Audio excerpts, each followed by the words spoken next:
नमस्कार, मैं राजनीतिक परिवार में पैदा हुआ।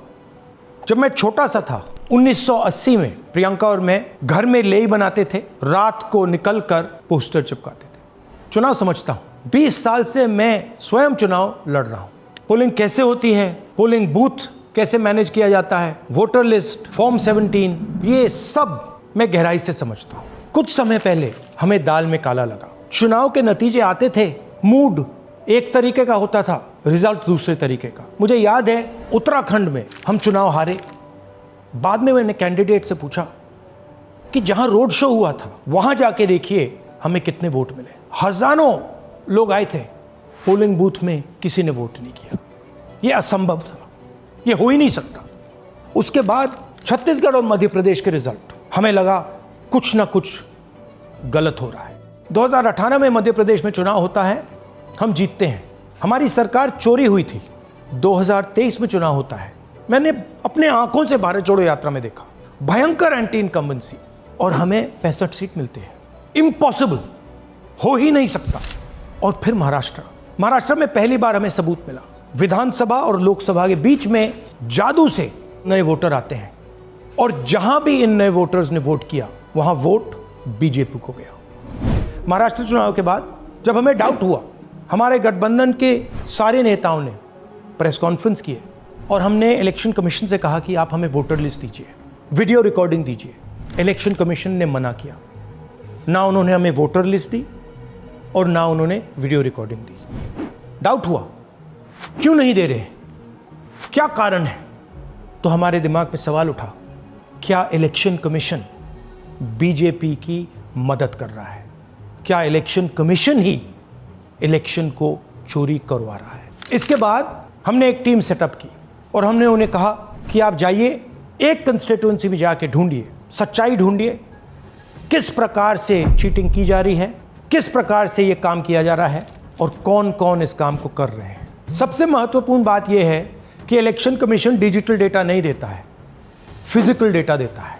मतलब लाखों कागज में वोटर लिस्ट दे देगा, मगर डिजिटल वोटर लिस्ट किसी को कभी नहीं देता है। क्यों नहीं देता? कारण क्या है?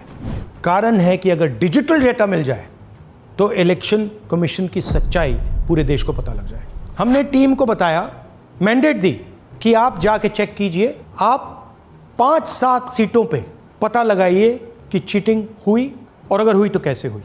टीम ने हमें एक दिन बताया कि 5-7 सीटों पे काम किया ही नहीं जा सकता। क्यों? मैंने उनसे पूछा क्यों नहीं किया जा सकता। उन्होंने मुझे ये कागज दिखाए। ये जो कागज हैं, ये एक लोकसभा के कागज नहीं है, ये एक विधानसभा के कागज है, और इन कागजों को हमने मैन्युअली सॉर्ट करना पड़ा। और पूरा का पूरा काम जो हुआ है, इसमें 6 महीने लगे हैं, और एक असेंबली सीट में हम ये काम कर पाए हैं। क्यों? क्योंकि डिजिटल डेटा नहीं दिया जाता। अगर इलेक्शन कमीशन ने हमें डिजिटल डेटा दिया होता तो हम ये कार्रवाई पूरे देश में, हर लोकसभा में, हर विधानसभा में 15 मिनट में करके दिखा देते। हमारे पास अनलिमिटेड रिसोर्सेज नहीं है, इसलिए हमने ये रिसर्च सिर्फ एक लोकसभा में, एक विधानसभा सीट में की। मगर मुझ में अब पूरा भरोसा है कि ऐसी 100 से ज्यादा सीटें हैं हिंदुस्तान में। जो यहां हुआ है उन सीटों में भी हुआ है।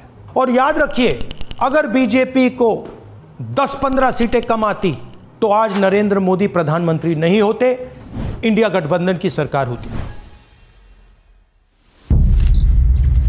जांच ने 5 तरीके की चोरी पकड़ी है। डुप्लीकेट वोटर, जिसका मतलब एक वोटर के नाम वोटर लिस्ट में अनेक जगह आ रहे हैं।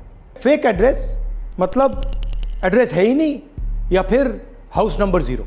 Bulk voter in single address, मतलब एक छोटे से घर में 40, 50, 60 लोग रह रहे हैं। इनवैलिड फोटोज, छोटी सी फोटो है या फिर फोटो ही नहीं है, और वो जो छोटी फोटो है वो दिखती भी नहीं है।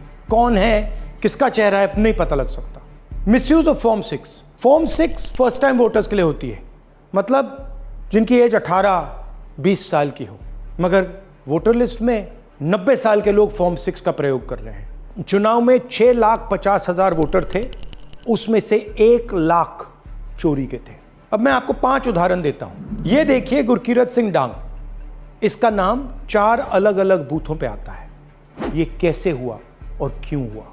एक और उदाहरण, विशाल सिंह, वाराणसी में वोटर लिस्ट में नाम है और बेंगलोर में 2 बार वोटर लिस्ट में नाम आता है।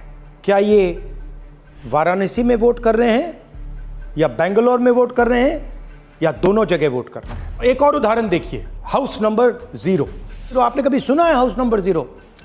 हमने तो नहीं सुना था, मगर बेंगलोर में हजारों हाउस नंबर 0 हैं वोटर लिस्ट पे। हाउस नंबर 35 की कहानी सुनिए। छोटा सा घर है, ज्यादा से ज्यादा 4 लोग रह सकते हैं, मगर इस 35 में 80 लोग वोटर लिस्ट में रजिस्टर्ड है। ये ERO ने कैसे अप्रूव किया, क्यों अप्रूव किया, पता लगाना है। अच्छा, अब ये देखिए वोटर लिस्ट, इनकी फोटो देखिए, या फोटो है ही नहीं या फिर छोटी छोटी फोटो है जो दिख नहीं सकती। इन वोटर आईडीज पे वोट दिया गया है।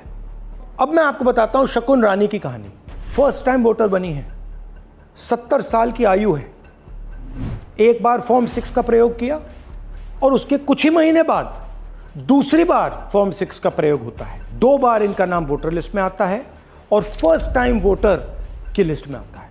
ये फर्स्ट टाइम वोटर हो ही नहीं सकती। तो क्या शकुन रानी जी ने वोट किया या किसी और ने शकुन रानी जी के लिए वोट किया? ये ही छुपाने के लिए CCTV का डेटा हमें नहीं दिया जा रहा है। और ये शकुन रानी जी अकेली नहीं है, ऐसे हजारों लोग हैं जिन्होंने फॉर्म 6 का प्रयोग करके 2-3 बार वोटर लिस्ट में नाम डाला है। हमने पहले इलेक्शन कमीशन से इलेक्ट्रॉनिक वोटर लिस्ट मांगी थी, CCTV फुटेज मांगी थी। उन्होंने अपना काम नहीं किया, हमें नहीं दिया। फिर हमने अपना इन्वेस्टिगेशन कराया, RTI भरे और हमारे पास डेटा आया। भाई और बहनों, सच्चाई यह है कि हिंदुस्तान में इलेक्शन कमीशन और बीजेपी मिलकर इलेक्शन चोरी कर रहे हैं। ये पूरा का पूरा सबूत ब्लैक एंड व्हाइट में आज हमने आपको दिया है। इलेक्शन कमीशन जानता है कि हमने उनकी चोरी पकड़ ली है, इसीलिए SIR आया है। ये SIR जो है इंस्टीट्यूशनलाइज चोरी है। इलेक्शन कमीशन खुलकर बिना डरे बीजेपी के साथ मिलकर चोरी कर रहा है।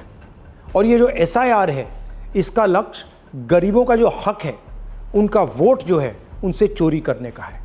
मैं आपको एक और बात बताना चाहता हूं। इस पूरी इन्वेस्टिगेशन में हमने वोटर एडिशन को देखा है, मगर जितना एडिशन होता है शायद उससे ज्यादा डिलीशन होता है, सबट्रैक्शन होता है। तो ये सिर्फ एक मेन तरीका हमने पकड़ा है, दूसरे तरीके पे हमने इन्वेस्टिगेशन की ही नहीं है अभी। मैं इलेक्शन कमीशन और इलेक्शन के ऑफिसर्स को साफ कह रहा हूं, आप जो कर रहे हो गलत कर रहे हो, ये ट्रीजन है, देश के खिलाफ है। ये मत भूलिए, टाइम आएगा हम आपको पकड़ेंगे, बचने वाले नहीं हो। It is critical that we expose voter चोरी।